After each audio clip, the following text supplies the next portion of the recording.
We're so extremely lucky to have with us today Dr. Anthony Masinton, also known as Tony, our great director of the Veta Library. And with luck that he just happens to have a PhD in anthropology and archaeology and in medieval churches. So who could be, really, who could possibly be better than Tony to talk about this today, about the tragedy that happened at Notre Dame and what's next.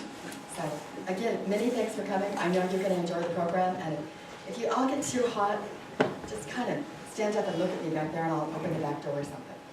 I'm not looking at you. It's a bunch of hot bodies in here. Anyway, We'll just street Tony, and I welcome you, and thank you very much.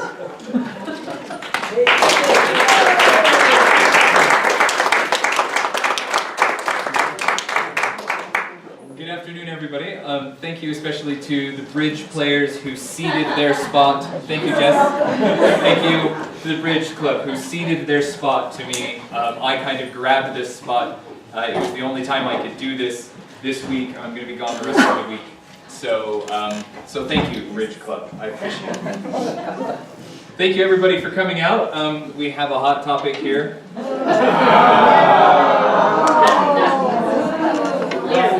It's all fired up. Yeah.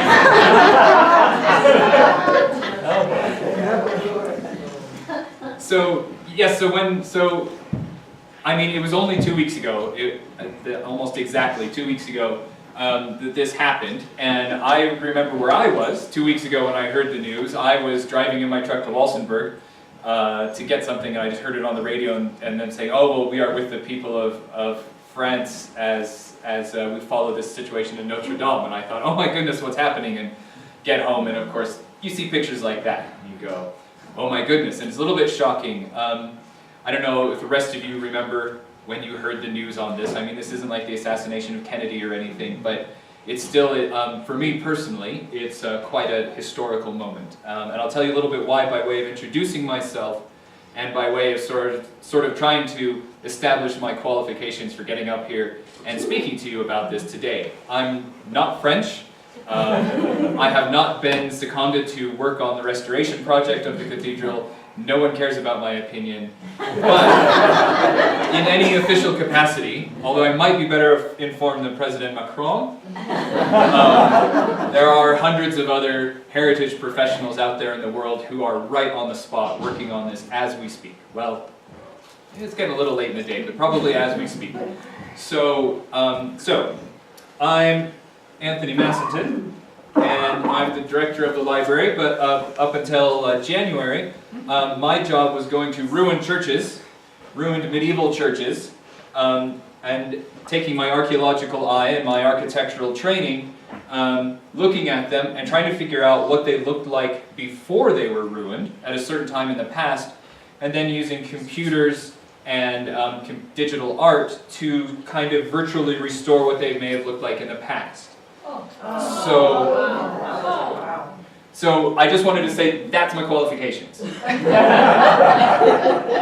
enough. Can you go back again? Yeah, of course.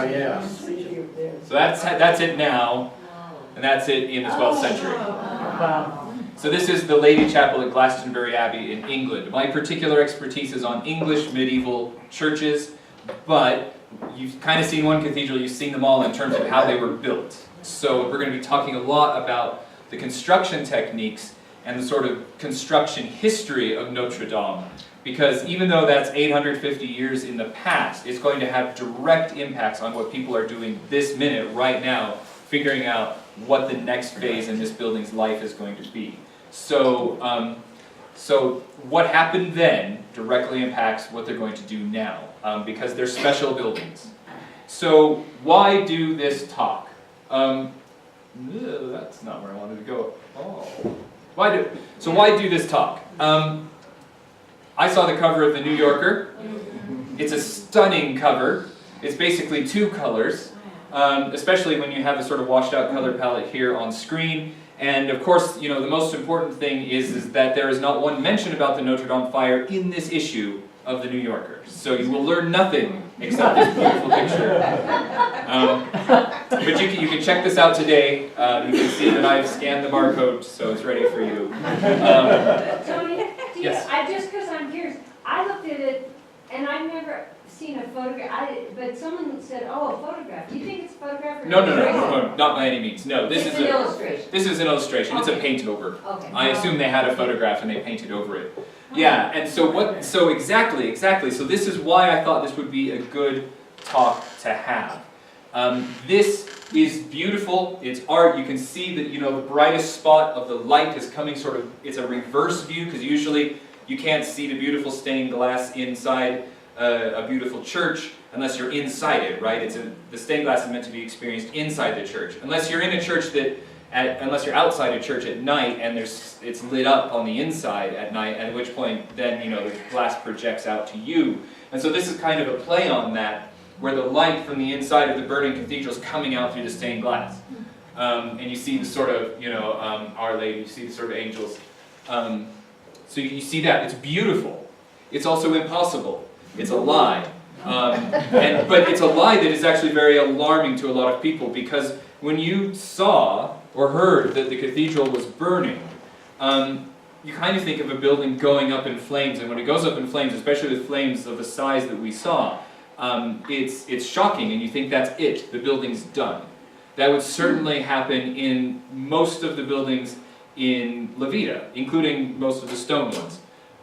It would happen in pretty much any building, stone built, brick built, or just timber built. You get a fire that bad in the roof, the rest of the building's going to follow. We only need to go to Walsenburg to see examples of what happens to buildings that have burned.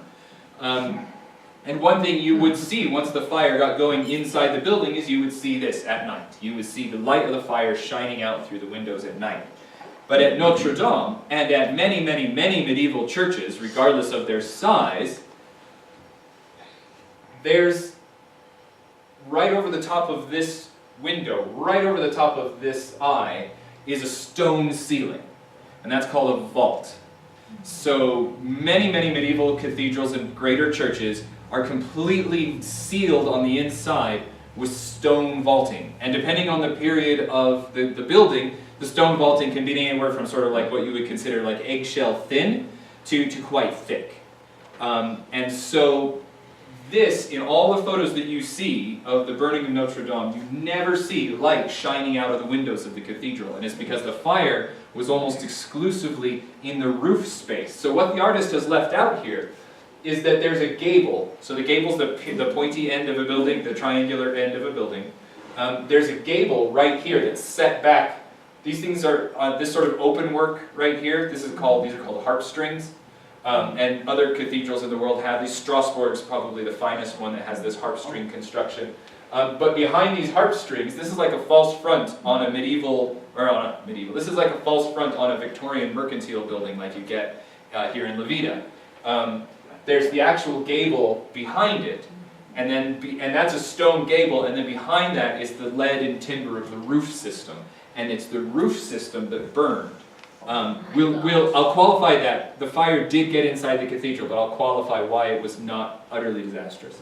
So I just wanted to say this, and my mother phoned me, and she's heard me talk about cathedrals for 20 years, and she phoned me and she's like, the whole thing's gone, isn't it? And I said, no, actually, they just de-Leduced the building, and we'll talk about that in a bit. Yes, Jay had a laugh. Anybody know who Eugène Viollet-le-Duc was? Jay knows. A couple other people know? Good, we're going to talk about him. We'll get a picture of him and everything here in a minute. Okay, so let me see. I might have got my slides slightly out of order. Yay. Let me see.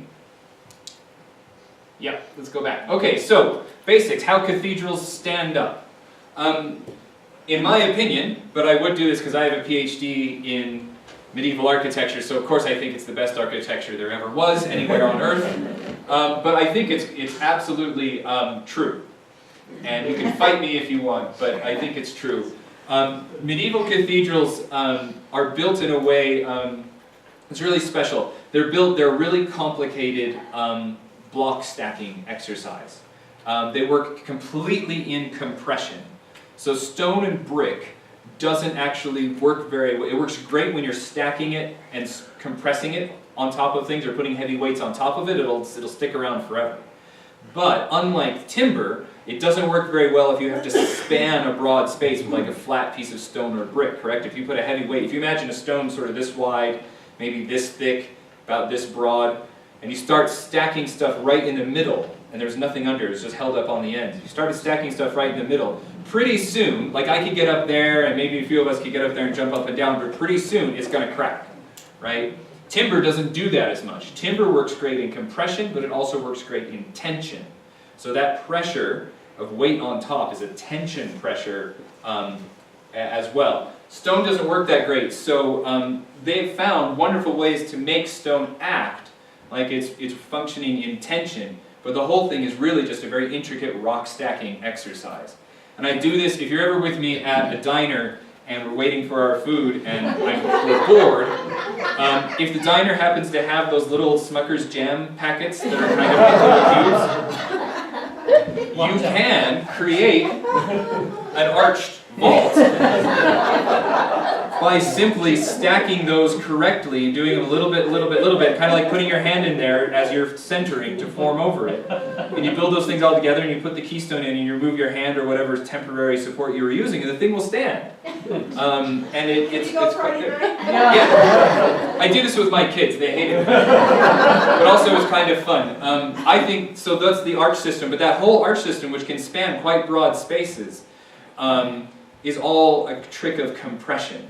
It's all one stone pressing against another. And what they're doing is that they're controlling the forces of gravity in a kind of masterful and wizardly way, I think. I really do think arches are held up mainly by magic, which is probably the same way that airplanes fly.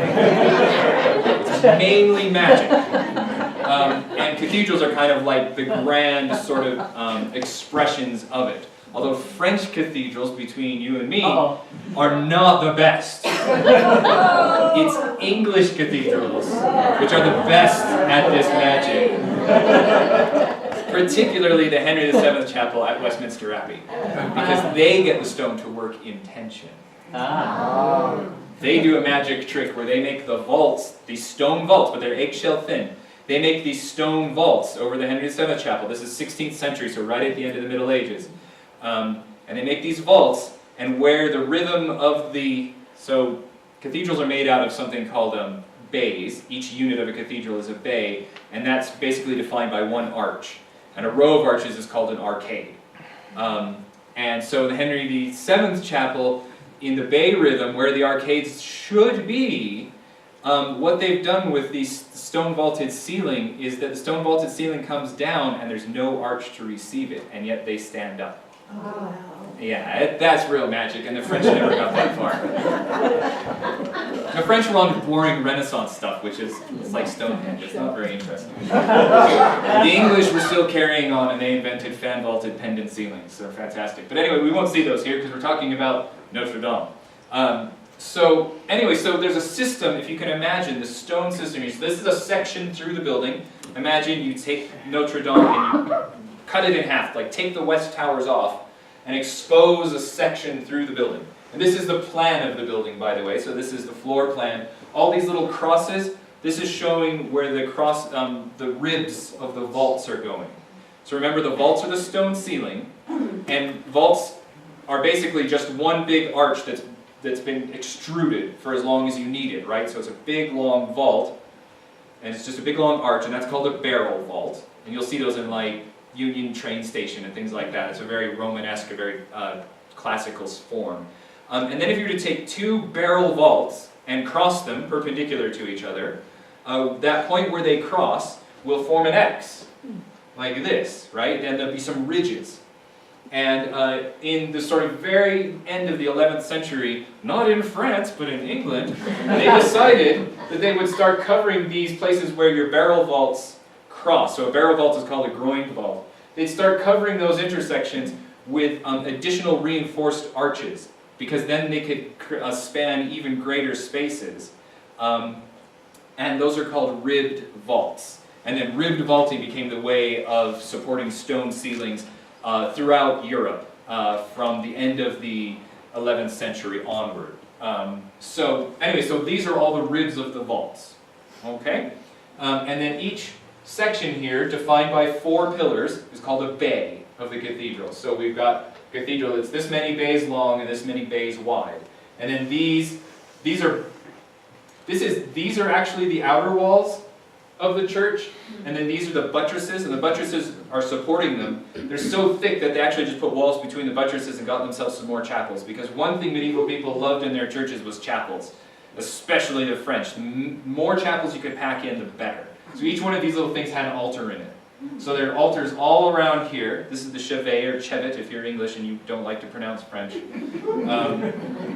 The English even pronounce French better than the French. They don't. They really don't.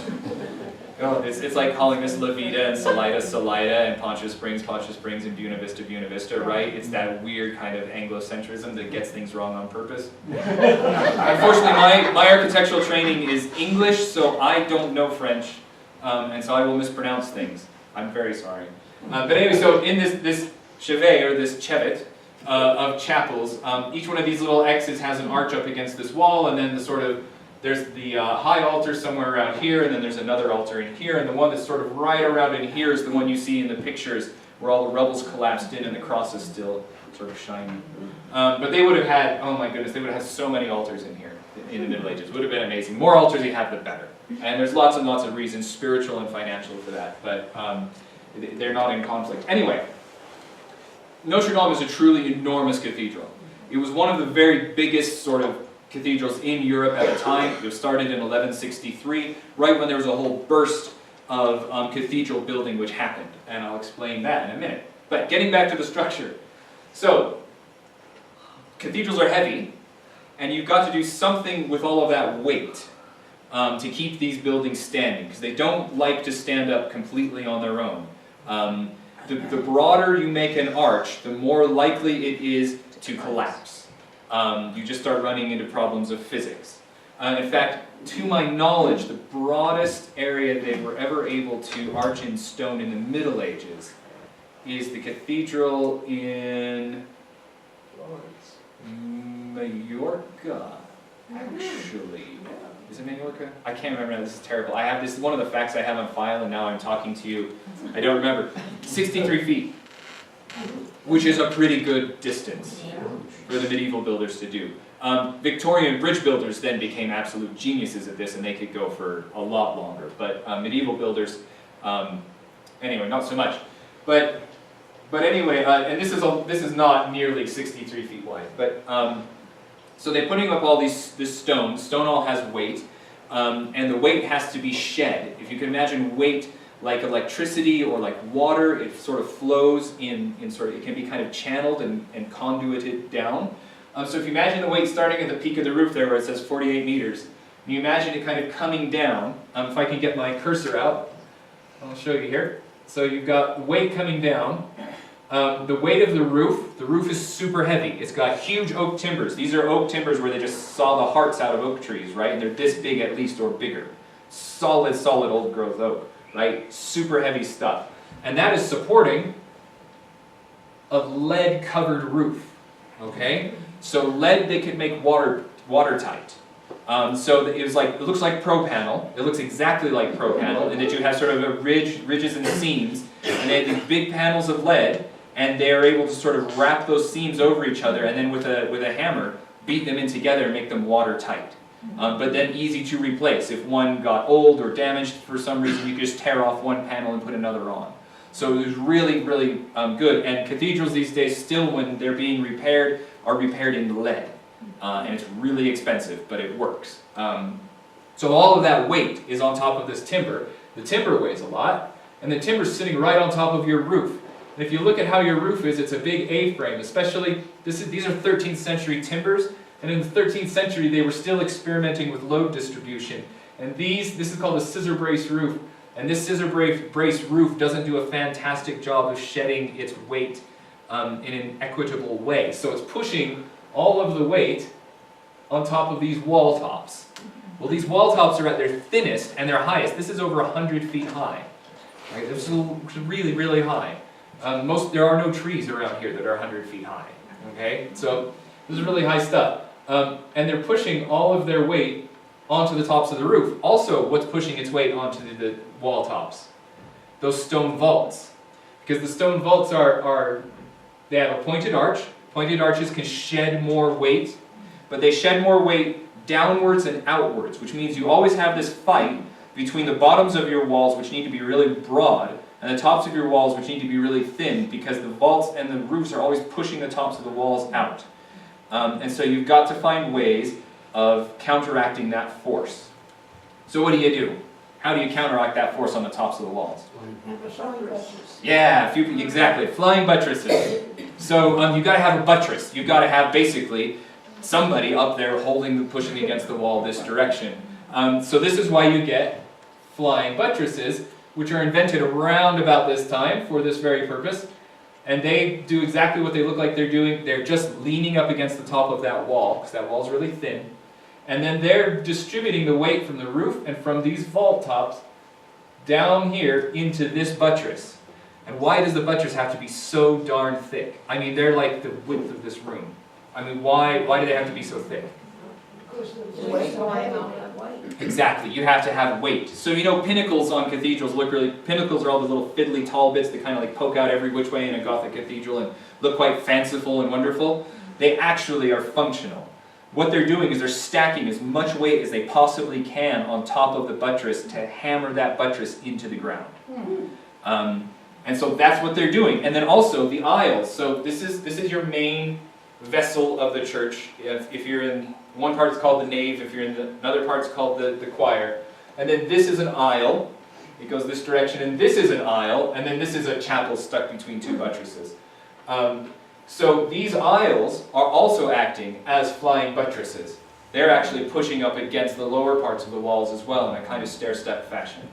So the stair-step fashion allows them to counteract thrust in a number of different points all the way down your wall. Also, the stair-step allows you to stick windows in at every single step so that you can light your interior. So what's really amazing about a Gothic building is that the walls don't matter. You could go to Notre Dame Cathedral now in its weakened state and knock the walls out as long as you left a pillar lined up. So as long as you left pillars kind of lined up this way, walls going between these don't matter at all. Because they're doing nothing. They're doing nothing whatsoever.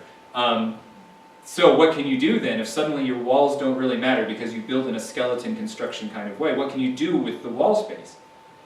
You can turn it into glass. You can make it into windows. And so Gothic architecture is sometimes described as this sort of architecture of light, because they're just keeping on pushing and pushing and pushing, making their walls taller, thinner, lighter in terms of weight, and then just filling them with glass. Again, it's the English who really take this to extremes. If you go to a place like Gloucester Cathedral in England, or Bath Abbey, you'll see that the walls, or Newark Parish Church of all places, which is cathedral size, you'll see that there's more glass than stone in their walls, which is just this amazing trick. They just loved glass. So anyway, they're still in early days, and so they're still building really thick walls and really thick stubs of walls and foundations here at Notre Dame.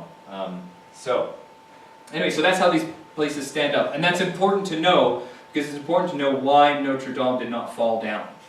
Okay, because the roof on top of the vaults is not hugely structural.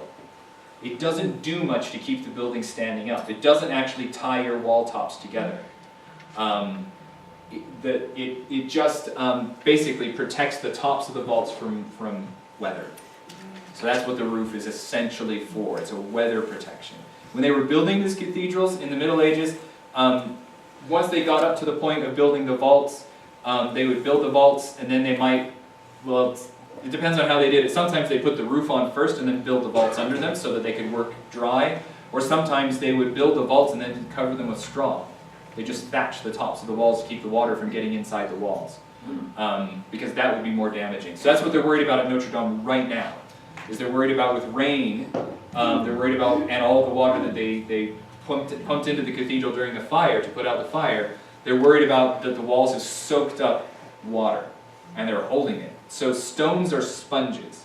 I don't know if you realize this, but our peaks over here are sponges. They're giant reservoirs. In fact, a couple of years ago, I was climbing West Peak and I was going up the wrong way. Don't go up the wrong way. Stay on the trail. The trail looks hard. Going up where there is no trail is harder. But I was with my brother-in-law. We were going up where there was no trail because I don't know why. And we're going up this scree slope that's really, really steep. And there's a roar. And I'm like, where's the jet? And I keep looking around for a jet flying over because it sounds like a jet. And I'm just thinking, where's the jet? And there's this roar. And I realized the roar is coming from under my feet on the mountain. And I'm like right, within sort of 300 or 400 yards of the top of the mountain, but I'm in a big slope of scree. I said, what's going on here? And so we stop to rest because it's really steep. If you've ever been up West Peak, it's very steep. And I start pulling out some of the scree and make a little pit.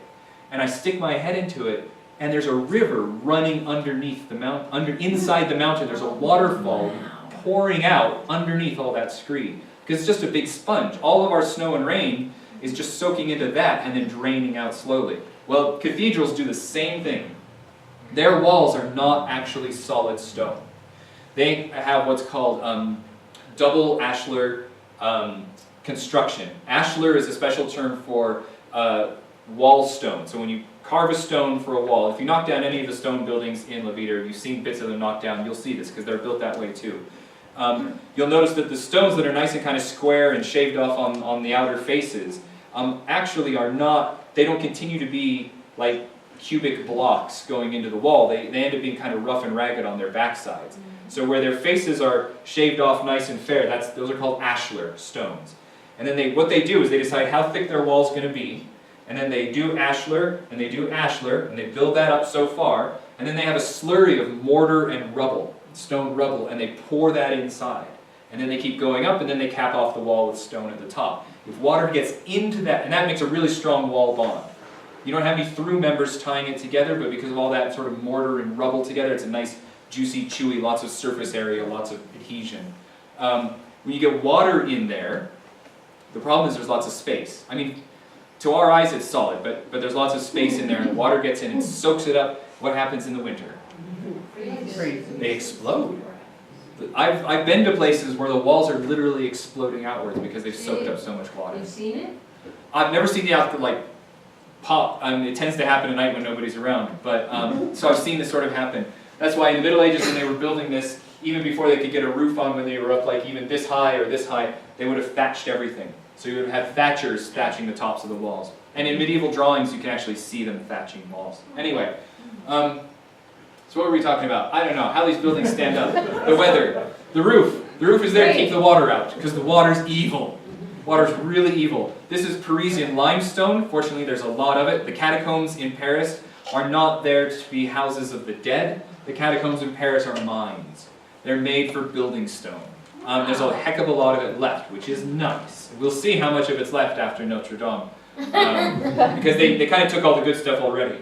But anyway, so it's Parisian limestone, but it's fairly porous, which means it soaks up water pretty well, which means it explodes in the wintertime.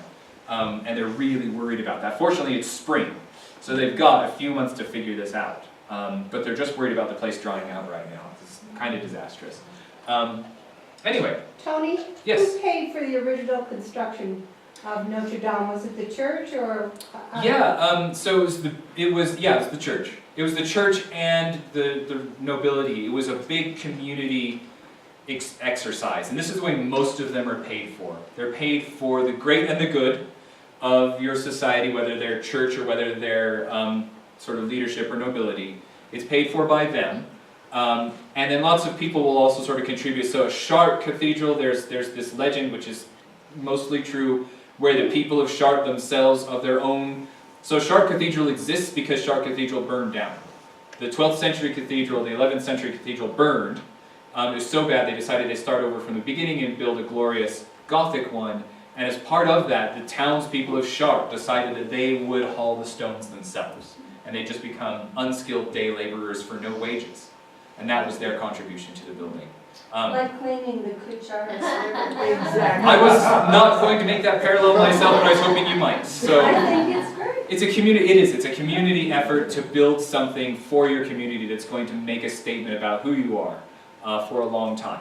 So, and so these were built by a combination of volunteer labor, not so much, most of it was paid wage day laborers, and then up to very, very skilled labor and professionals.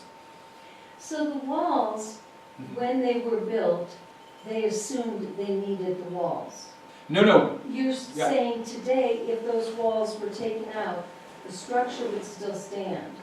At this point, are the scientists, and what are you called? Archaeologists? yeah, I guess I'm an Yeah, archaeologist. I don't know, you're everything, you're a bunch of things. Yeah. But so my question is, are they trying to get those walls to dry out naturally on their own because we're facing summer, Mhm. as opposed to having to tear them out because they have soaked up so much There may and be, replacing them? the idea is to let them dry naturally. Okay. I thank you. imagine they will probably do some strategic removing of ashlar Here and there. and letting some of Okay. that drain out. Okay. Over time. Yeah, I think they've got to. That'll be lower down sort of stuff, but yeah, it'll be a combination. It's a good Okay. question. So yeah, so this is paid, the Bishop of Paris, Maurice de Sully, he decided he wanted a new cathedral because next door at the Abbey of Saint-Denis, has anybody been to the Abbey of Saint-Denis in Paris? Yeah, so the Abbey of Saint-Denis is ground zero for Gothic architectural style. So there's a crazy guy, he was the Abbot Suger. When I was first doing my PhD, I kept calling him Sugar until one of my supervisors laughed at me and was like, only an idiot would call him Sugar. And I was like, ha ha ha. Yeah, only an idiot would do that. So anyway, Abbot Suger had his old Romanesque thick wall, tiny windows, low down building rebuilt. And if you like Romanesque, there's nothing wrong with that. I think it's really glorious too. Durham Cathedral is my favorite cathedral. It's almost exclusively Romanesque. But I really do like a good Gothic building. And he decided to have it rebuilt. He rebuilt the east end of it, which is where the altar would be, the main altar. And I don't think Abbot Suger knew his head from a hammer, but his architect, his master mason did. And something happened, and that's where Gothic architecture, as a system of building that understands that it's managing force and you don't rely on your walls so much, that's where it's kind of first most fully expressed. And that's just next door, really. It's just on the outskirts of Paris. So once that happens, and everybody goes in and sees how amazing it is, and Suger also sort of tarts that whole experience up by keeping a journal and saying that he had these amazing spiritual experiences in the building at the same time. Suger was transported, he was sort of given out-of-body experiences by seeing glittery, expensive things. So I think if you give him like a really nice, like rhinestone-encrusted pair of shoes and a handbag, he probably would have like immediately just left his body. Because he loved that stuff, and his abbey church looked like that. The other high churchmen also were like, oh gosh, that is rather lovely. We would like that too. And so he starts in the 1130s. By the 1140s, 1150s, he's done. Everybody thinks it's amazing, and by the sort of 1140s, you're getting a bunch of other cathedrals. There's 8 that get launched between sort of 1150 and 1170 in France, and they're all this new style. And Notre Dame's right in the middle of that sequence, 1163. So they're all going, I want one. These guys went nuts.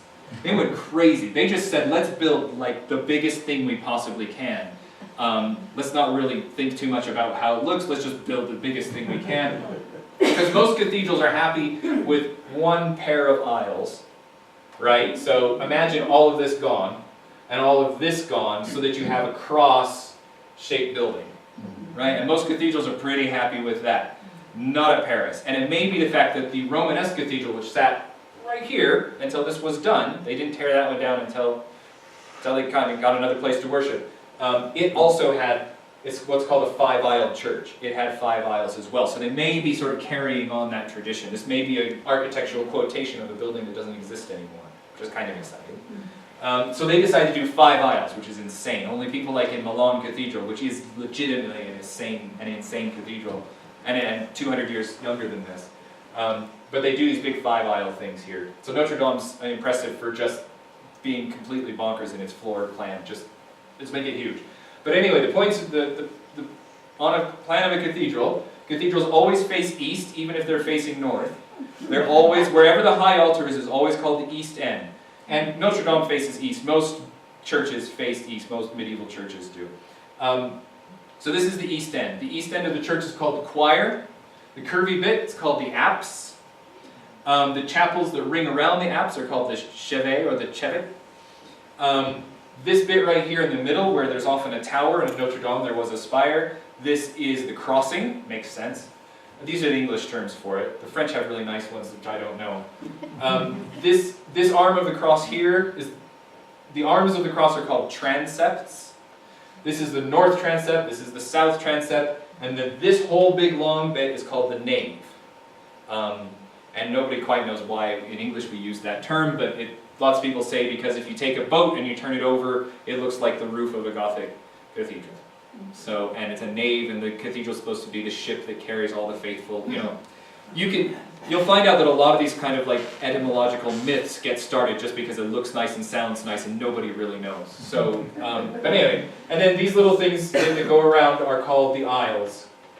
So, and for a church of this size that has an aisle that goes all the way around the apse, this part back here that goes, the aisle around the apse is called the ambulatory, and it's because you amble along it, because during the Mass, all the clergy get up out of the choir, which is this part, get out of their choir stalls and go walk out here in front of the rood screen, which is a screen keeping the sort of more public from the slightly more kind of churchy space of the cathedral. They come out and they do a procession and they visit all of the altars in the church, and then they go back in. So it's nice to have a walkway around the back here. So that's called an ambulatory. Anyway, just wanted to let you know. So the towers are the west towers. They're here and here. Yeah. So basic cathedral, and this is how they all work, no matter their size. They all work this way. Let me do my next button. Okay, so the New Yorker's doing something false. How did the Cathedral of Notre Dame progress? It's boring. I have this kind of... So in my studies of cathedrals, first of all, I did mostly English ones, and the English like to think they invented everything. If you go to England, you find out that Henry Ford was English. Sorry, Ruth. I've got a British passport too, so I guess I can say these things. But anyway, so there isn't a lot of cross-pollination as far as your study of continental architecture. But of course, in the time, English masons are working on French cathedrals, French masons are working on English cathedrals, Germans, Czech, Italians, Spanish, they're all working together. This sort of nationalism divide's not quite as strong. But this cathedral, I think, is kind of boring in its development because it's basically, even though it took it close to 200 years to be completed, if a cathedral's ever finished, even though it took it 200 years, really it's all the same design. So it's what I would call a single build construction. As an archaeologist of buildings, that's not that interesting to me because I like to go into a building that has lots of different periods. So like the library is interesting to me because we have two phases. If you go outside and stand in Main Street and you look, the phase on the left is obviously older than the phase on the right. Right? Because the old library is right over here on this side and the new bit of the library is here. We're kind of a cathedral. And they're two different styles and they sort of harmonize and they sort of don't, and that's great. I love that. This building mostly harmonizes all the way throughout. This is a phased plan and each color is telling you a different, so you look at the different colors and you see which parts of the building were built in which order. And so it seems like there was probably a single design at the beginning and they seem to maybe have stuck with that for the sort of 100 years of the main building period, and then the last 100 years were kind of them kind of editing that design. That's pretty unusual.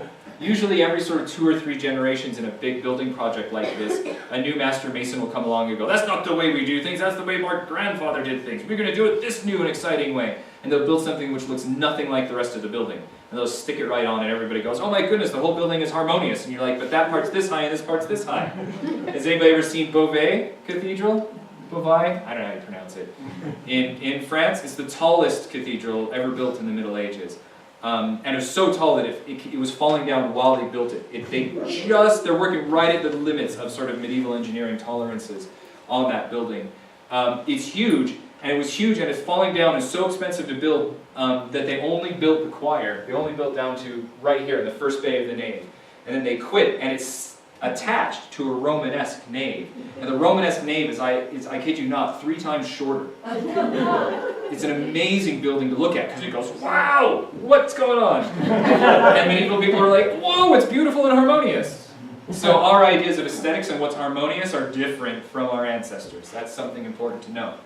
This building's pretty harmonious, unfortunately, from my perspective.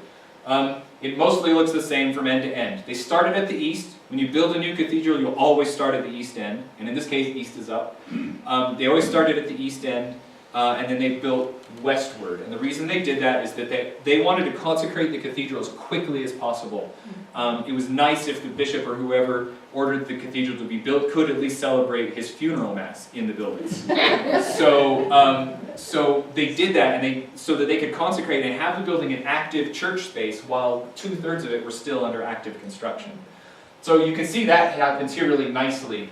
That the younger phases are to the east, which is at the top of this picture, and it just gradually gets younger and younger as you go west. The last things to be completed are the western towers.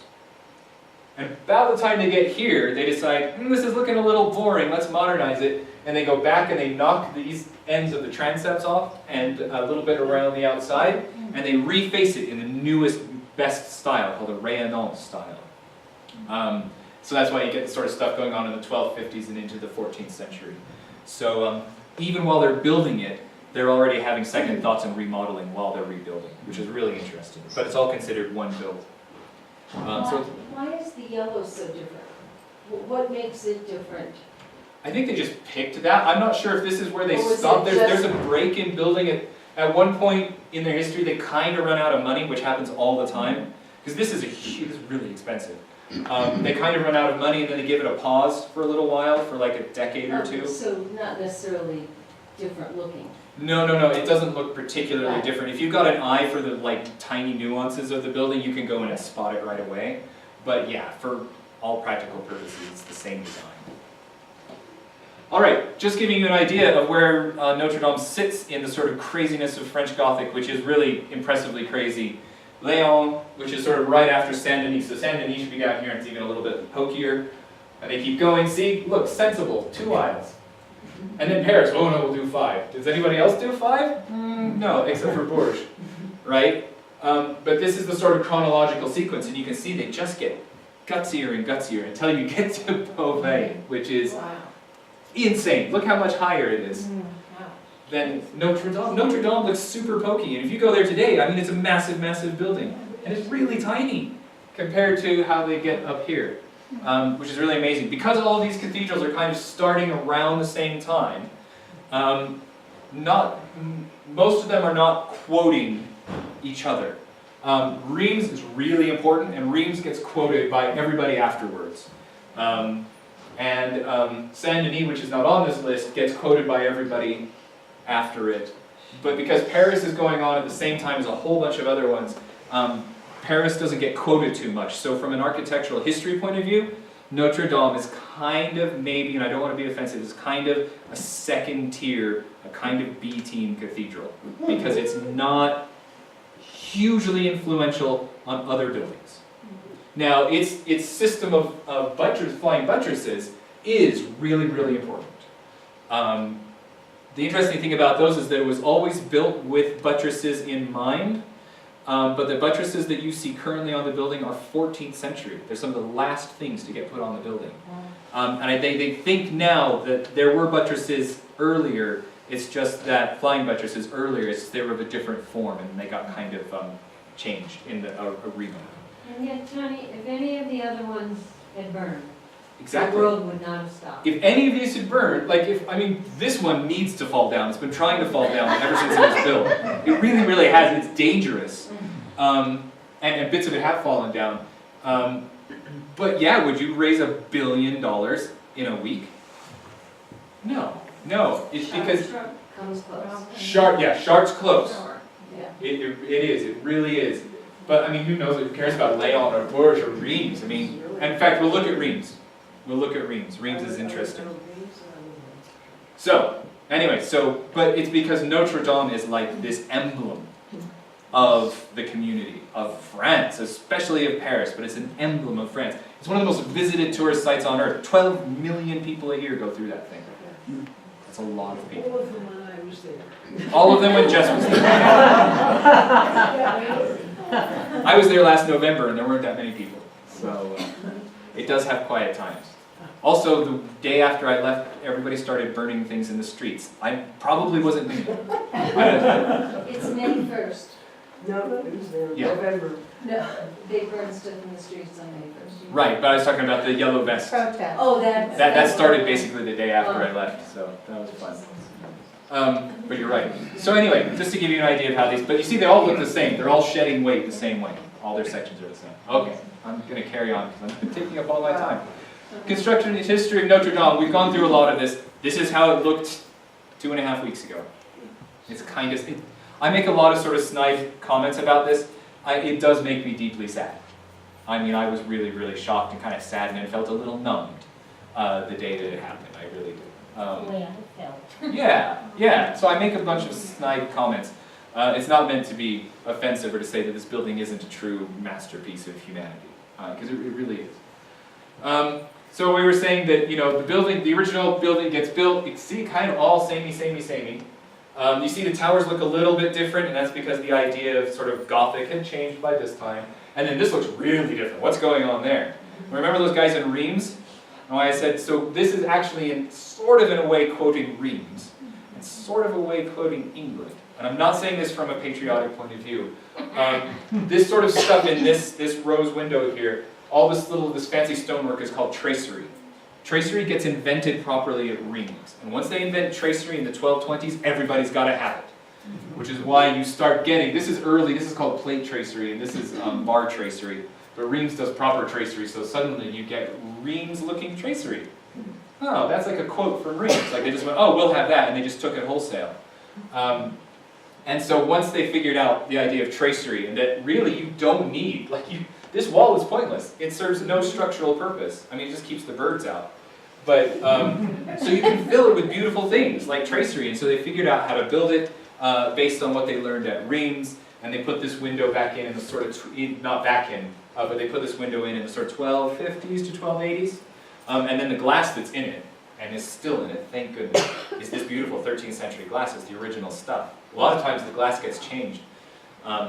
But anyway, so you can see where they start here, and it's kind of an older style. Can you see it's kind of older, and it starts looking a little bit different, looks a little bit different, and then, whoa, what's going on there? And then, like, what's happening with all of this? And so you can see. And then, of course, the spire, which I love the French term for it, but I don't know how to pronounce it. So do you know French? It's French for arrow, flèche? Flèche? Yeah. I love it. I think spire is nice. It has the same roots in English as the word for spirit, so that's really cool. But arrow, yeah, of course, it's an arrow, the flèche. 19th century. Question Super about young. that. Uh-huh. Relative to the height of other buildings in Paris, Yeah. is the spire higher or lower? It was the tallest It was. building in Paris until the Eiffel Tower. Okay, Eiffel Tower is a bit taller. thank you. Yeah, no, it was really tall. There was a spire, a 13th century wood and lead spire, which is what this one was. Nobody knows exactly what it looks like. There aren't any pictures that survive. It had gotten taken off in the 18th century after the Revolution because probably nobody had maintained it for centuries and it was falling apart and it threatened to collapse, so they just took it off. And so for a few hundred years it had no spire whatsoever, and then Viollet-le-Duc came along and he's like, well, put that back on, but even fancier and bigger and better than whatever it must have been. Tom, do you have an idea, have you heard, are they gonna try and replicate this, or might they modernize it? Nobody knows, so I'm going to end with that because Okay. this is turning into quite a fight. Yeah, I Yeah. can see. So, just to show you again, look, this is the window tracery from Reims. What's it doing in Notre Dame? It's because Notre Dame's quoting Reims. And all this sort of stuff over here. So that's all younger stuff applied to an older building. It's kind of like putting new cabinet doors on your old kitchen. And you're like, it's new. So anyway, so I'm just showing you that this is sort of 14th century stuff. Or late 13th century stuff. And then it kind of goes on basically unaltered, and by the Revolution, it suffered a bit. The Huguenots sort of bashed it around a little bit, The revolution bashed it around. This was secularized. It was deconsecrated at the revolution. It was going to become a temple of reason. And then it would be unreasonable to do that, and so they turned it into a market. Fairly standard, what do you do with these big old buildings that are really expensive to keep up and you don't believe in that stuff anymore officially? So what do you do? So you do lots of stuff. Look at these, all these pinnacles. Where's all the cool little pinnacles? If they were ever there, they were gone. They were too expensive to maintain, so it was better to just knock them off. No spire. This roof doesn't look particularly like it's lead to me, but I'm not quite certain. They would cover things in slate. That'd be a pretty big slate or tile roof to cover.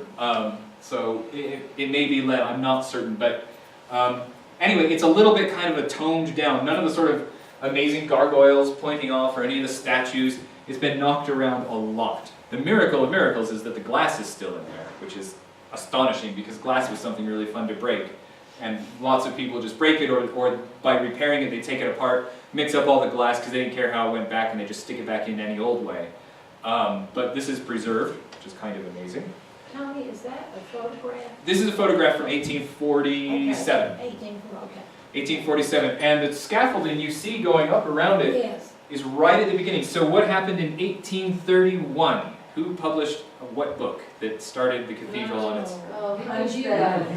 Victor Hugo. Thank you very much, Luana. Yes, The Hunchback of Notre Dame, which is what we know it about. I can't remember the French title for it, but Hunchback gets published in 1831, and Victor Hugo sees the cathedral and he says, this should be our national emblem.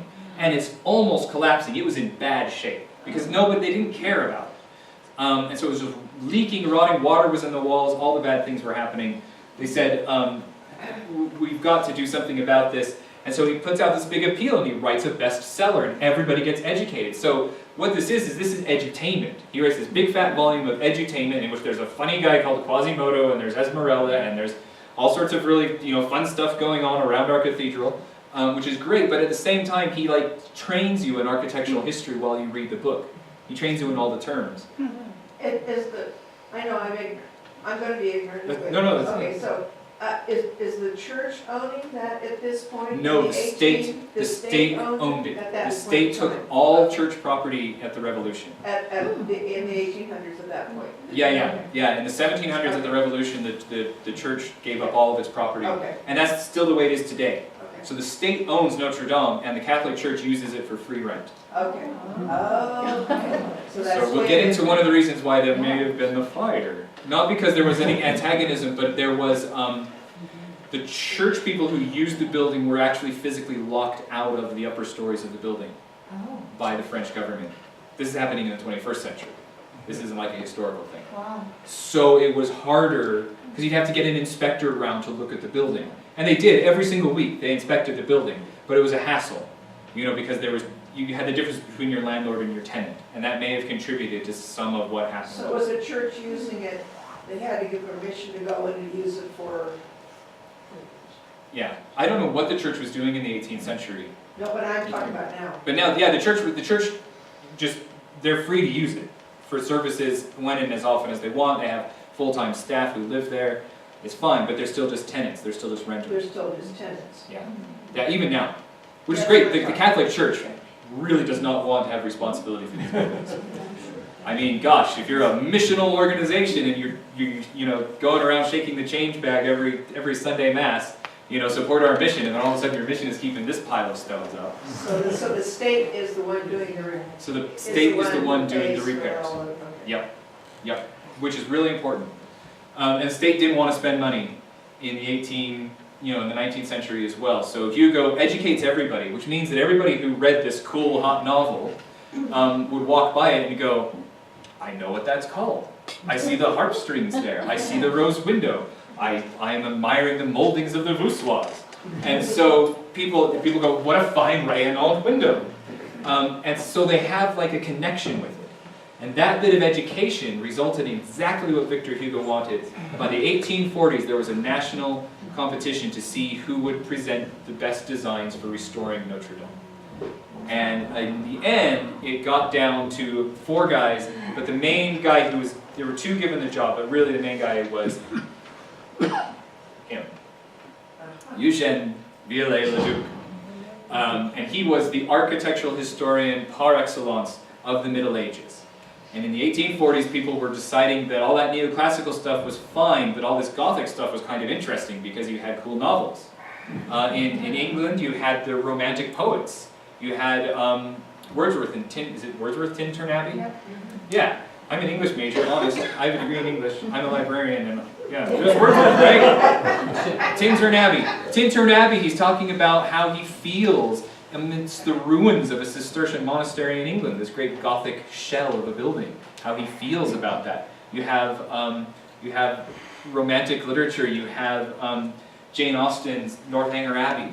You have all this sort of stuff going on at the time, and it's all happening in Gothic buildings, not in Romanesque classical buildings. So there's this surge in this, and it's by people like Victor Hugo and Leduc who are going through and cataloging it and classifying it, applying a Victorian sort of systematic, like scientific approach to it, saying this bit of molding profile is different from this bit, and we know that this comes from a securely dated part of this building, so this probably must be about this date, you know, and they start to like do geological processes of buildings and rediscovering their history, and then sort of tying that up with the documents that survive and starting to tell stories with buildings, and people start to get interested in the great medieval heritage.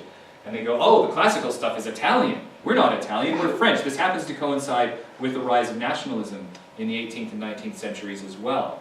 And they're starting to say, no, we invented Gothic. Gothic is ours. And Gothic is of the church, and the church is having a resurgence at this point. And both the Catholic Church in France and the Church of England in England are having resurgence. They're following each other in parallel histories here.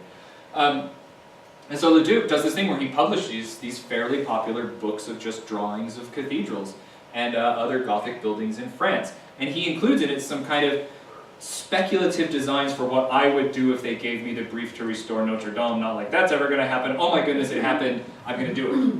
And so, over 20 years, they raise enough money, the French government raises enough money to have him carry out his vision on the building. So the sculpture gets restored. This is what it looked like right before it started. This is the West End in 1840. And that's it now. He colored it. No, it's... See what I was telling you about the New Yorker lying? Yeah. See that little gable? That's that little gable right there. It's the stuff behind it that burned. This rose window never had this vision. It's pretty, but it's a lie. But you see, like, these are called these openings here, they've been blocked up, and now they're open. Statues? Nope. Statues now. I mean, this is the cathedral in 2013, but I mean, it's basically Leduc's vision. Statues down here, these should all be filled with these beautiful statues of the kings. No, wait, the Huguenots beheaded them.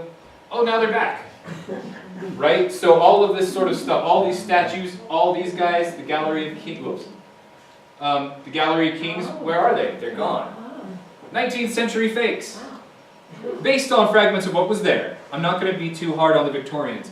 The other thing I want to say, or whatever they were, whichever empire they were in at this time, I'm not going to be too harsh on them. Because what I'm trying to impress on you is that this cathedral may have started in 1163, but it never finished.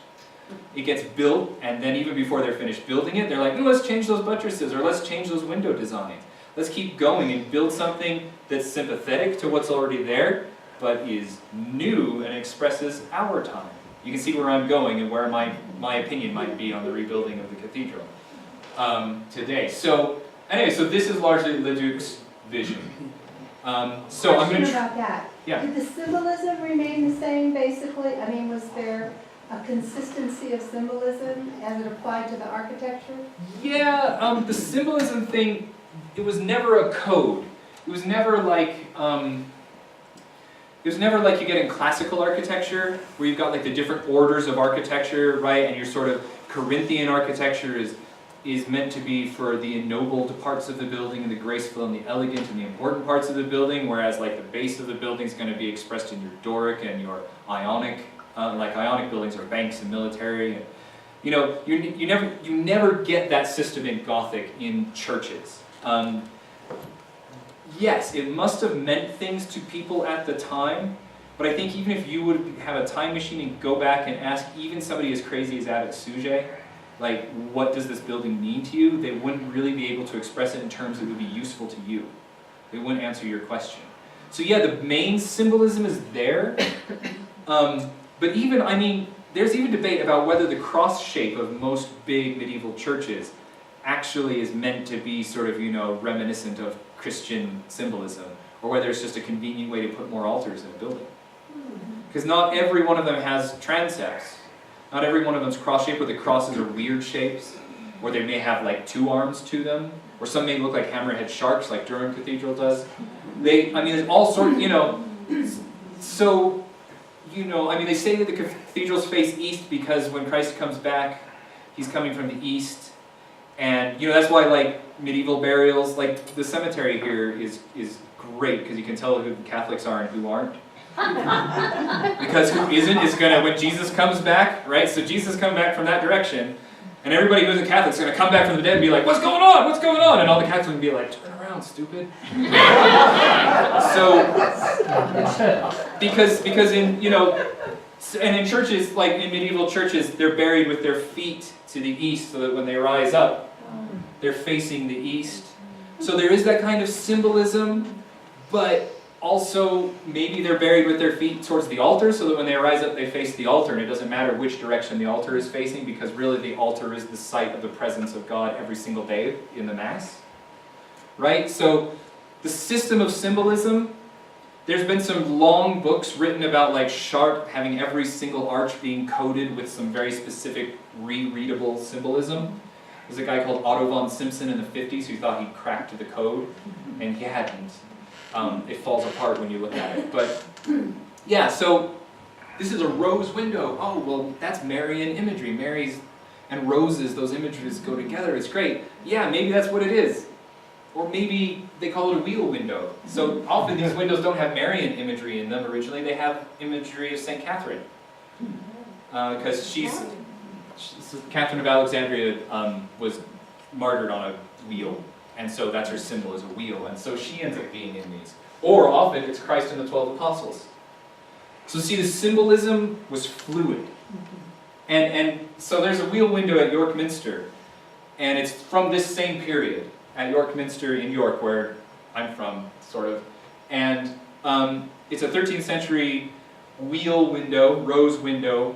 Nobody knows what the glass that's in it is late 15th century, and it's all roses. It's white and red roses. Why would you have alternating white and red roses in the Cathedral of Yorkshire? Why would you have it? So the Wars of the Roses, right? And it was the House of York versus Lancaster, right? This is what Game of Thrones is about. This is actually the War of the Roses, Lannister, and it's really about that. I don't watch Game of Thrones, but I saw that on YouTube, so that's but anyway, it is about the War of the Roses, and that glass got taken, whatever the medieval glass was, well, the original glass in York Minster was taken out, so whether it was Mary or Catherine or Christ and the Apostles, like at Durham, the rose window was Christ and the Apostles. It was taken out, and it was replaced with roses, intertwining red and white roses, because a guy named Edward III, is that Edward III? No, Henry VII. Oh, what are we talking about? Married Elizabeth of York, and ended the Wars of the Roses, and did it at York Minster. And so, check me on whether he was actually married at York Minster. Anyway, but it's meant to be an intertwining of the two, so it's a political symbol, and it loses all of its religious symbolism whatsoever and becomes a political symbol. So you can see how the same forms, my point is that the same forms can be worked and reworked to suit every generation. So yes, this was a highly Catholic, triumphal 19th century building. And there's a lot of triumphalism going on in here. But also it's secular triumphalism. It's them saying, look, we have classified and made a scientific study of Gothic architecture, and with our perfect understanding of forms, we can recreate the past, or what the past. Viollet-le-Duc never said that restoration should restore what was there. He said it should restore what he would like to have been there, essentially. For him, restoration was an imaginative exercise. So he never claims to restore what was there in the past. So Tom, Yeah. one thing I'm observing is, and I may be off, but I would say the left tower is wider than the white. You know, that's white right, Tyler? We've got a weird perspective corrected picture here, and so it's starting to warp Look at the it. triangle over the far right, bottom arch, and there's Here? no triangle. And there's no- Yeah, so you Yeah, right don't, there. so See the that's, triangle? yeah, So they yeah. either started with that or ended with that, and chose not to continue it. It's there too. Yeah, there it is Yep. there too. Yeah, and this one's shorter. Yeah, you're absolutely And the right. doors on the two right ones Yeah. are the same and the one on Yeah. the farthest. You've got different periods going on there. Well spotted. So they either started from the left, changed, or Yeah, changed there's a by the change. time they got There's it. a change, yeah. Or they And I didn't, don't know the sequence because or they this didn't isn't my. finish it or something. Yeah, exactly. There's a lot of like, we didn't finish, but we just made a kind of blank Mhm, template as for it, close and as somebody possible, later will yeah. come finish. Yeah. So I'll have to look into that. This isn't my home cathedral, so I don't know. the No, priest. this is French. I know. It's fantastic. But anyway, we don't have much time.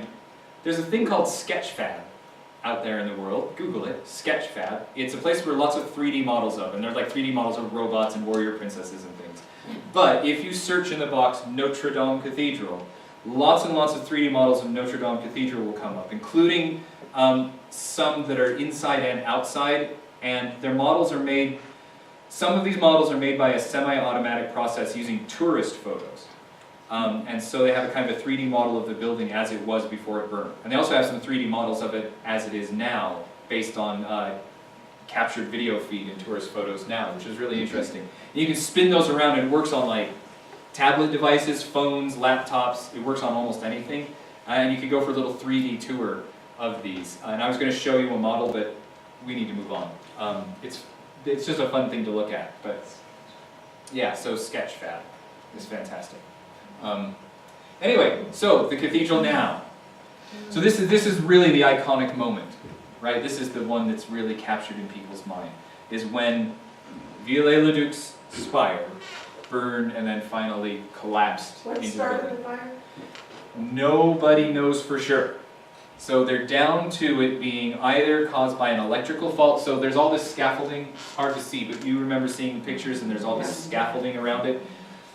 So the funny thing is that the French government was only putting 2 million euros a year into the maintenance and upkeep of Notre Dame Cathedral, which is nothing for a building of that size. So these buildings are falling down the moment you build them. It's just because it's stone and stone weathers, it settles, it freezes, and so the buildings always need restoration. It's a constant. You should basically start at one end, get your scaffolding up, repair everything, and by the time you're down at the other end, you'll need to start back. And that just, it's the way it works. And that they were always meant to be continually renewed like that. So a lot of cathedrals are kind of ships of Theseus. Is it really the Start from the bottom and It depends on what they're, Oh, because right. sometimes, because the stuff that really needs a lot of attention tends to be this stuff up here and this stuff up here, because it's little and fiddly and the wind whips it around a lot and it gets weathered more, so the fiddly stuff usually needs replacing more. But anyway, so they've done the scaffolding. They're starting with the spire, which was getting quite weak anyway, and they were starting with that. And there were some electrical systems associated with the scaffolding, and one of them may have shorted out. That's probably to me, that's probably, it seems the most likely. The other thing is they found some cigarette butts on the scaffolding, and they thought maybe somebody's cigarette. And it could be, but it seems like the electrical fault would be, yeah. When a cathedral's being restored, or an old church or an old building's being restored and scaffolding's up, that's always the time when they burn. It's happened for centuries. Scaffolding goes up and they burn. So, yeah. Did Notre Dame burn before? Not to my knowledge. To my knowledge, this is the first catastrophic fire. Lots of other cathedrals have catastrophic fires fairly regularly. And we'll talk about a few of those here in just a minute. But it's a good question. To my knowledge, it didn't suffer much during World War II. There were a few bullet holes, stray shots. Some of the glass was kind of shot through a little bit and replaced with modern glass. But it survived pretty well despite being neglected and then being restored. Yeah, so this happened. What burned? This burned. This is the roof space of Notre Dame before it burned. And you'll read in like the New Yorker, and this phrase gets passed around, so I think it must be from wherever their source information is, and it's a translation issue.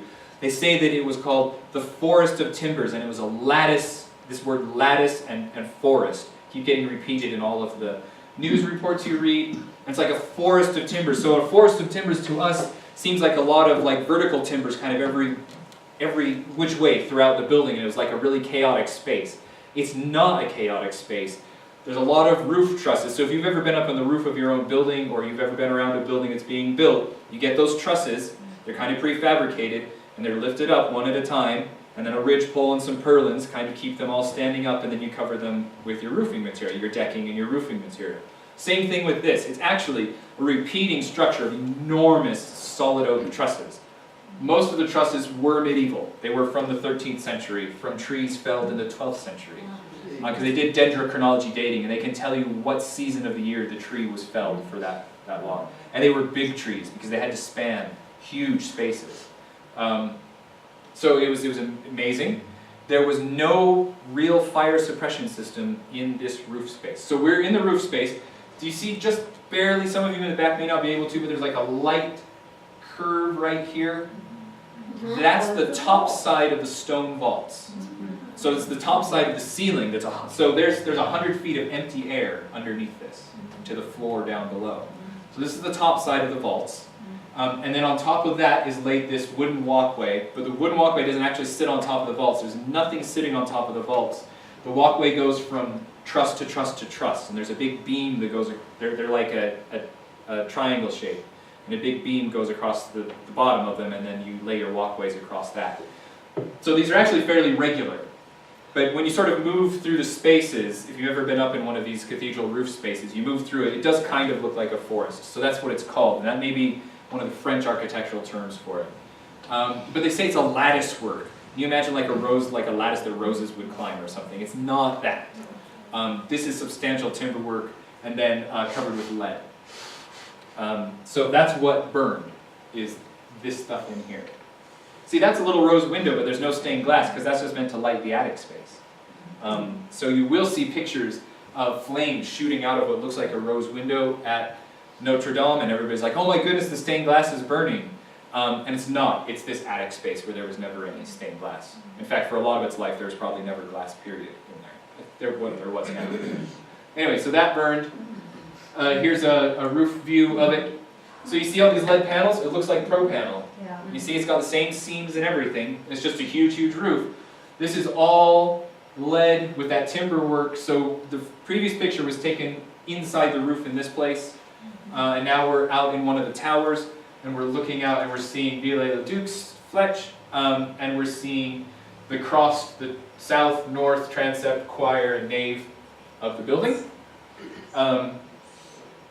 So there it is, and that's all gone now.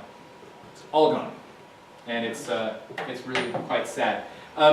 See these, I don't know if you can, but see these little statues? Mm-hmm. So Viollet-le-Duc decided to build these huge copper statues of the 12 apostles kind of mounting up towards the spire. And St. Thomas, who was the patron saint of architects, St. Thomas is one of these guys, and it's a portrait of Viollet-le-Duc. I think that's interesting. The week before this burned, they took those statues off for restoration, so they survived. Wow. It's really cool. Another interesting thing, you can't see at the top of the spire there, but there's a rooster as the weather vane. Inside that, and it's 19th century, inside that, no it's not, it's early 20th century. Inside that was, so the crown of thorns is France's national relic. It was brought by St. Louis to France. It was housed in the Sainte-Chapelle. That's what that chapel exists for, if you've ever been to it in Paris. It's a reliquary for that. But part of the crown of thorns, was then transferred over to Notre Dame. It was one of the relics that was saved. They made, during the fire, they made this big human fire brigade line of cathedral staff and firefighters, and they just took the treasures out of all the treasury and passed them out of the building. So most of the art and stuff was saved. Anyway, one of the big relics is the crown of thorns. And we don't need to debate the veracity of whether it is or not. For centuries, for many people, it is the crown of thorns. One of the thorns from that, and thorns of Saint Denis, and Genevieve? I don't know who she is, but they're patron saints of Paris. So these three sort of relics, pieces of these people and this crown of thorn, were sealed up in the rooster. And it was meant to protect the people of the church from lightning strikes and things.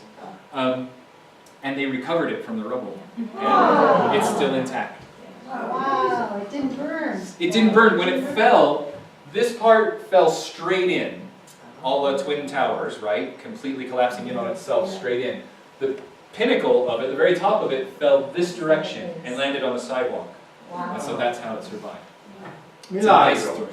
Yeah. But anyways, this all burned. And so now all you can see is the roofs. This is what it looks like on the inside now. And I wanted to show you this picture because what is still here? Look at the glass. Beautiful glass from the mid-13th century. Some of the most beautiful, exquisite glass you'll ever see anywhere. It doesn't matter its age. It's just a beautiful work of art. And it's huge. It's intact. Wow. The building heated up so much that the glass crazed.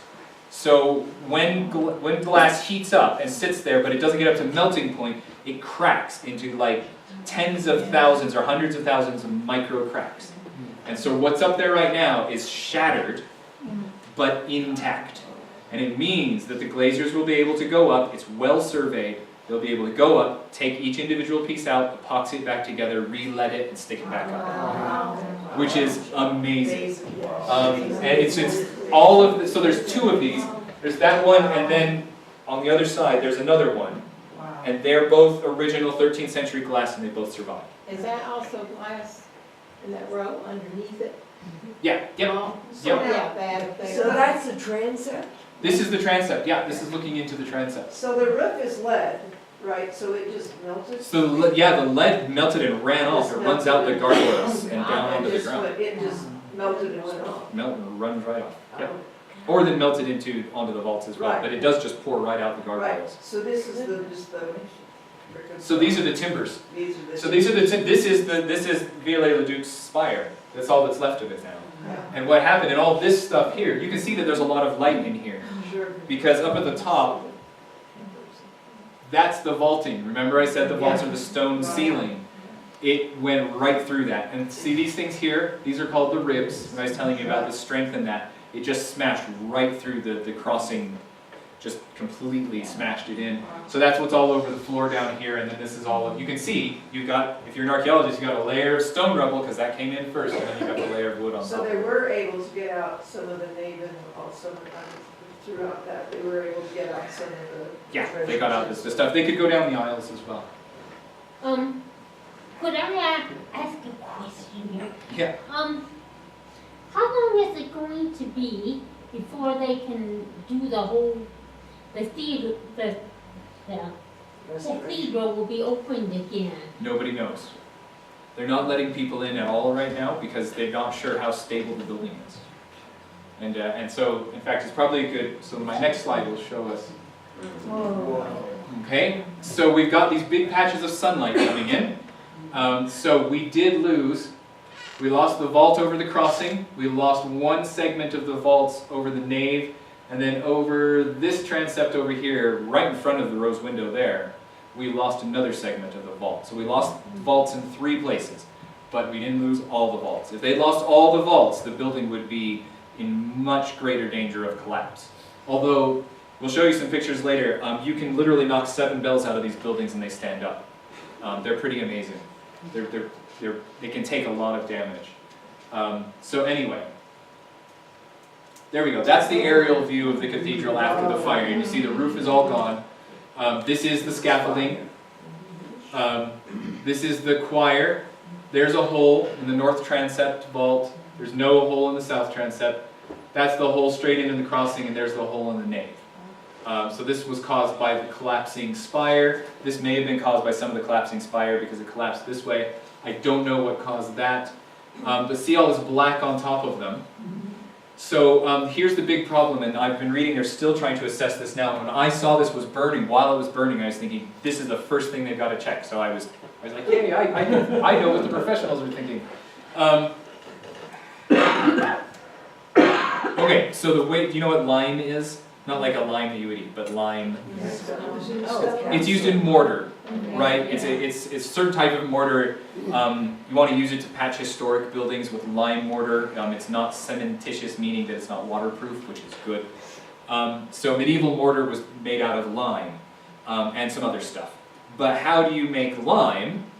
You get it from limestone. How do you get lime from limestone? You burn it. You cook it. You put it in a really hot kiln and you let it just cook. It's kind of like how you make charcoal. And it just cooks and then it turns into dust. Now, depending on the heat of those oak timbers and how long they sat on top of the stone vaults, the vault pieces may be now basically chalk. Oh, wow. That's what they're assessing right now. And that's what they mean by the structural stability, because those vaults still could come down. They may be so weakened by just being heated up. Because stone buildings do burn, especially limestone buildings. It has to be extraordinarily hot for a long time. But we had all these timbers sitting on here for hours burning. And they're oak, and oak's a good firewood, because you can put one log in and it burns all night. These are big logs. And that was what my question was, how long was the total burning time? I don't know. I don't remember how long the total fire was. So we'll have to find that fact. I don't know. But it was hours and hours. I mean, it went into the night. So anyway, so that's one thing they've got to test out. And then the other thing they've got to test out is that now you have the gables. The gables here. There's a gable. Here's a gable. Here's a gable. There's no gable on the apse because the apse is round. These gables are now freestanding and they're pretty thin. They're like maybe 3 or 4 feet thick.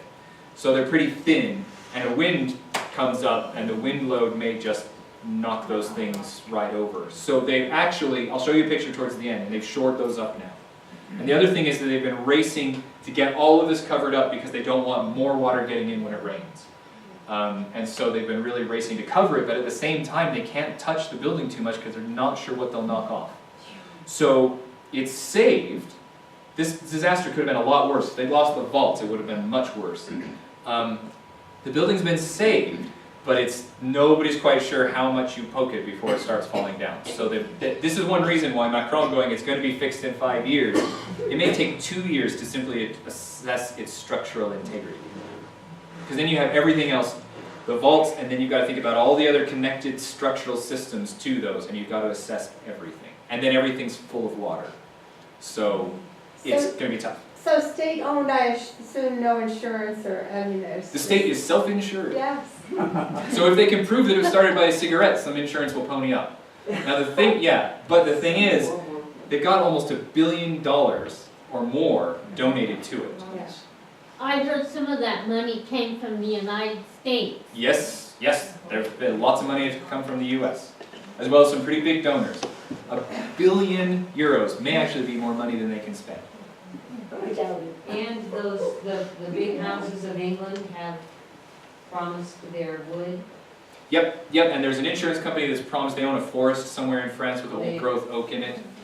So, so there's going to be, the main problem they're going to have is how do they administer that much money and spend it in an effective way, because that much money means that like the sky's the limit, and that's bad because it makes it an unfocused job. Also, skills. There simply aren't enough skilled craftspeople to do the work. You have to, however you rebuild this, you have to do it in the traditional methods. Because when Viollet-le-Duc, for example, restored this building, and there was some restoration going on right before him, some like basic patching. And for example, when they were patching with Portland cement.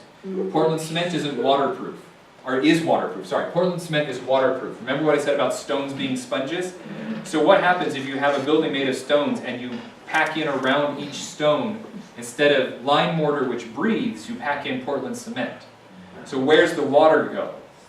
It stays in the stone rather than going out into the mortar. One reason you build with lime mortar, even today, for a historic stone building, is that the lime mortar actually sucks the moisture out of the stone, and then the lime mortar is what freezes and pops off.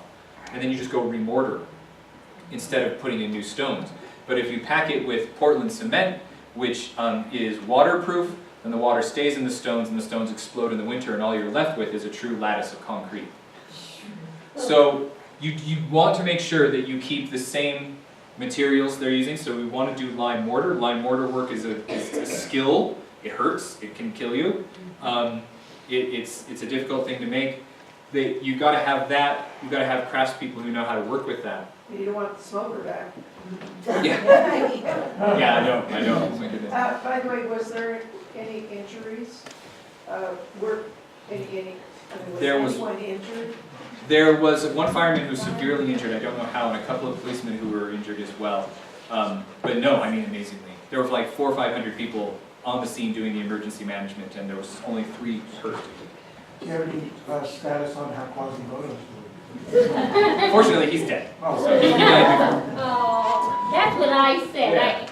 I said the first time to make a joke about it, I said, well, I hope Quasimodo got out. Yeah, I know. Well, he hung out in the bell towers, and bell towers are fine, so Quasimodo's space is fine. Anyway, so there's a lot of things to consider about before they even begin to figure out how they're going to rebuild it. This is just a close-up showing you the vaults, showing you how the vaults work. You can see 2 ribs there holding up. The bits in between the ribs are called webs, so you can see it holding up the webbing there. Anyway, Notre Dame's not the first. Now we're dealing about the future. Notre Dame's not the first cathedral to burn, surprise, surprise. They burned in the Middle Ages. This is Chartres, 1836. Same thing happened to Notre Dame now. It happened to Chartres in 1836. And this is an engraving of the fire. It may be quite sensationalized, but it burned. Same thing happened at Chartres. This is Reims. Reims is one of my favorite cathedrals. Really important. World War I, they literally knocked 7 bells out of it. In September 1914, the German army opened fire, and this is a picture of it during shelling, and then this is it burning. They really knocked it to pieces. And then they rebuilt it. It took them 20 years, and they rebuilt it. So, hooray. So, I mean, these things, the towers never fell, these side walls never collapsed. But there were no vaults. The vaults were gone. They knocked out some of the arcade arches on the inside. It was almost leveled, but they rebuilt it. Anyway, I think to me this is one of the saddest pictures. Yeah. Apparently the story is the Germans didn't want to bomb it. The Germans assumed that, because it's right on the front line, and the Germans assumed that everybody assumed that that was off limits. Like you don't target that, that is not part of the engagement, it's not militarily important.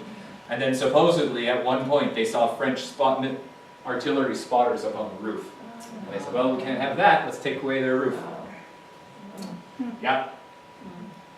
This is 1984. Does this look familiar? This is not Notre Dame, this is York. So York Minster, all of it doesn't have stone ceilings. It's a huge cathedral. It's really, really wide. It's so wide that the masons in the 14th century, when a lot of this was built, were unsure of how to vault it in stone, so they vaulted it in wood, made to look like stone. So it's these huge timber ceilings. And over the past 200 years, it's burned 3 times. Only one of their ceilings is original now. A crazy man, a Methodist. Methodists. Oh boy. He was also literally crazy. There were voices telling him that he needed to restore the church in a purifying fire. So he stayed in after service one day in 1836, about maybe when Chartres went. He stayed in, and the medieval choir furniture and pews were still there, and he piled all the books and vestments on top of them and lit them on fire. Oh, how cool. He was executed in a very sensational trial a few years later, actually. And he was legitimately mad, and they still executed him. And once they'd executed him, everybody felt really sorry for that, and then they changed some of the laws about punishment of the insane in England. So there's a silver lining. It got slightly more humane for some people in England. But so he burned off the choir, which was that. And then the church was really poor. It took a long time to rebuild the roof. They rebuilt the roof, hurrah! And then in 1850, when they were doing restoration work, a plumber, meaning a person who works with lead, a plumber was up here leading the roof, went home, left his light on. Only his light was a candle. Right in the roof timbers. Gone. All the nave burned off. And then they finally got together the money and they rebuilt that. And then a century or so later, 1984, lightning struck the south transept of York Minster, lit it on fire, and that's you're seeing it burning. So Notre Dame is in good company. They burn a lot. But the great thing is that all 3 of those cathedrals we're looking at have been fully restored. So this looks like Notre Dame, doesn't it? Again, this is York Minster. I used to have a desk right here when I worked for York Minster, but not in 1984. That was like in 2004. So slightly different. This cross is still there and it's still burned, and they kept it as a memorial to that. Really interesting. This is not medieval glass, but the medieval rose window. Look at this. This is amazing. That's the rose window with the glass celebrating the marriage, War of the Roses and all that. 15th century glass. It survived with the fire literally up against it. It crazed. I've been up and seen it. I've been up right up next to it in the window, and you can see the cracks where they epoxied them together. But it survived, which is amazing. It's an astonishing thing what these buildings can go. And this was everything burned, so the whole ceiling collapsed inside, and then it kept burning. And it's still not that much damage, which is really incredible. And that's what it looks like with the roof burned off. It looks a little bit like Notre Dame today. What I'm trying to say is that we have experience, we have expertise.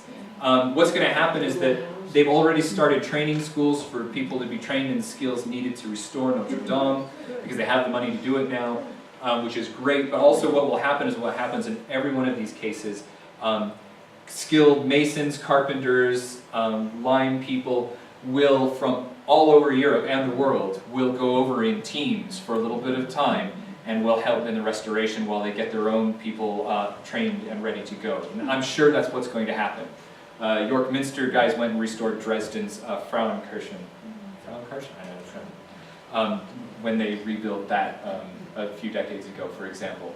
So that's what's going to happen. So it's actually quite hopeful. This is the interior of Chartres' roof. When they rebuilt it in the 19th century, they said, forget that, we're not going to have a burning roof again. We're going to build everything out of cast iron, because cast iron was like the 19th century miracle material. And this is the roof now. I don't know if where the cast iron has interfaced with the stone causes the stone to weather more, because it's a completely different material, or if it's quite stable. So some people have said, look at this, here's a model fairly close to Notre Dame, we could do this. And there's the tops of the vaults again. So that's in space. So this is an option. That's Rouen, or not Rouen, Reims. That's Reims after it's been restored. So, you know, again, they restored it. They pretty much built what was there. They didn't use too much in the way of new materials. It took them 20 years to build this. And when they finished it, guess what happened? World War II. But World War II didn't beat it up as much. But anyway, so there we are. Reims is back. This is, it's hard to tell, but can you see what this is? This is the American flag, and there's an astronaut, and there's the moon. So when York Minster was rebuilt in 1984, they had a children's contest on a children's art program called Blue Peter. Ruth, why is it called Blue Peter? It's the name of a sailing boat, I think, that they had. So Blue Peter's still on. It's still going. It's one of these BBC kids programs, which is really good and has lasted for decades. But they had a competition, and a nationwide competition, and kids could submit their designs for bosses. So where ribs cross, ribs in a vault, right, wherever they cross makes a little X. And that little X is reinforced with a little carved button. I mean, some of these buttons are like this big, but you know, a little carved button. And they're always carved with like stories from the Bible, or like grotesques, or just leaves or something. It's whatever the mason wanted to carve. It was like marginal drawings. And York Minster's covered with these. Even though it was a wooden vault, they still made it look like stone. So it had hundreds of these wooden bosses that burned. And so they decided, we're not going to recarve what was there originally. We're going to keep the same form, but we're going to ask people to sort of submit their own designs. And so 6 bosses in fairly prominent places here were carved based on kids' designs from Blue Peter. And they commemorated things that were important in 1984. So this was commemorating the moon landing, so America gets its flag up there. This is wonderful. It's an American flag drawn by a British kid, which is really cool. It's really nice. They did a Save the Whales one. That was remember Save the Whales in the 1980s? Congratulations, that worked. There's a Ethiopian famine child. That was really on people's minds in the 1980s. Congratulations, that worked. There's another space exploration one. There's the wreck of the Mary Rose, which was Henry VIII's amazing gunship, and it was so amazing that it fell over and sank on its maiden voyage. But because of that, it was well preserved, and they raised it in about the 1980s. The archaeologists found it, and they raised it, and it was a like all the schools in England studied it, and so it ended up as one of the things. And there's 6 of them, so I can't remember what the 6th boss is. But they're there now. So they rebuilt it to look like it was before, but they incorporated something relevant to the times, which is quite good. And there it is now. So that's the South Transept now. You never know it burned at all, which is fantastic. And all the glass is there, and all the medieval monuments that were in it, they're all there. That was painted by, let's see if I remember his name. He was a French artist. And he painted that, and he painted it in different... Oh, no, this looks like it. This is Monet, and he painted Strasbourg. Oh! No. It was not Strasbourg. What? Yeah, Rouen. Okay, there we go. We got it between us. Yes, you're right. Close because You're right, but he painted it at different seasons in different lights, and one of the lights was really orange like this. You're right. You're right. it looks like it. It does. It does. Well, this is because this is an English cathedral, but it's designed by a Frenchman. So this is Notre Dame right now. Just a few days ago, you can see where they've shored up those gables with timbers to stabilize them from wind shear, and they put a great big plastic tarp over the whole thing to try to seal off those walls and the interior spaces from outside. So it's sitting, and it's kind of stabilized. So they've done the triage, they've done the emergency room, and now we're entering the sort of diagnosis and the recovery period. So it will heal. But the big question is, what's it going to heal like? So they opened a contest. It's part of Macron's brilliant understanding of Gothic architecture. He said, we're going to have an international architecture competition, and the judge of it is going to be a general, not an architect. Oh dear. And we're going to have this open, and we're going to figure out how we're going to restore this. And now, this is where the politics start to come out. And just like America, where every little minor thing turns into a major political division, France is the same way, because that's the zeitgeist of the world. And so now, this is the least crazy one I've seen. I actually kind of like this one. I don't know whose this is. I looked and looked and looked and looked for an attribution on this image, and I could not find it. Who's making? I cannot remember his name. It's a committee, but it's headed up by this general who's in charge of the restoration project. They often appoint generals to church restoration projects. Generals are really good at kicking church people and art historian people and archaeologists in the butt and saying, decide something and do this work now. Really good at it. York Minster is actually, for much of its operations, is run by a former brigadier general. Coventry was not rebuilt, but nope. the cathedral there is modern. So very that much. must have been very... Temple of modernity, that one. And it's an amazing space. Have you ever been to the new Coventry Cathedral? No. It's stunning. And it sits literally in the ruins of the old cathedral. It's stunning. I'm glad they did it. Because the old cathedral wasn't that interesting. Was that a controversial decision? Yeah. It could not have been... But I mean, all of Coventry was rebuilt in the face of modernity.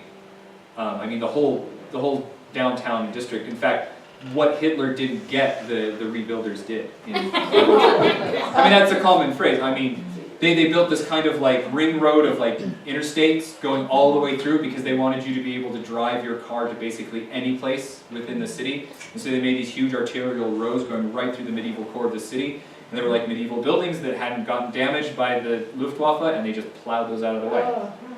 Or not medieval buildings, but like there were medieval ones, there were ones that were a little bit younger, but still 18th century neoclassical. They just plowed all that out of the way because it was this temple to modernity that out of the ashes was going to rise something new. And it was great for like 20 or 30 years, and then it became an urban hell. So, because that's what concrete jungles are. But at the time, it was glorious, and I think people were all for it. So here's the point. You can probably tell personally, I've been hinting at throughout, that these cathedrals are never done. In fact, there's a great quote I found by an art critic called Richard Nilsson. Does anybody know Richard Nilsson? Not Nelson. Richard Nilsson. He commentated for a few newspapers and things. But he was writing about this as well, and I utterly agree with him. And his comment is, and I think it's beautiful, is, the Gothic cathedral is less a thing than a process. The building's never been finished. Not really. Viollet-le-Duc was just one more addition, one more alteration. There's just one more thing in this process of creating the Cathedral of Notre Dame. And every cathedral I've ever known is like that. So to me, they're kind of alive. They're kind of organisms, and they're continuing to grow and change and adapt. And when they stop doing that is when they really are in danger. When they stop changing and growing and adapting means that people are not using them anymore. And a building that is not being used is a building that's in serious danger. And whether that use is because people have just abandoned the building or whether they're not using it because it's been so ringed about by preservation laws. I'm a member of the Historic Preservation Committee in Veta. You may throw your roof tiles at me when you need them approved. I really do understand historic preservation, but at the same time I understand that your buildings and buildings in general need to live and need to breathe. Now maybe they don't need to do something this crazy big, but I would be a little disappointed, and this is me completely personally, these are my personal views here. I would be completely disappointed if they simply rebuilt Leduc's spire. They've got all the measurement data for it, they can rebuild it pretty much exactly the way it was. I would be disappointed. I'd be disappointed if they went in and rebuilt an oak roof, even though I would love to see the carpenters use the medieval techniques because it's a fantastic, beautiful way of constructing that's ecological, in the long term, economical, is a beautiful tradition, and would be the only, if you're going to build this in wood and lead again, you would have to build it with the medieval techniques because all those timbers have to move and breathe together as they dry out and settle, and if you bolt them together, they will explode as they dry out, but if you peg them together and don't use any nails or any strong fixings, they just beautifully flex with each other as they dry out.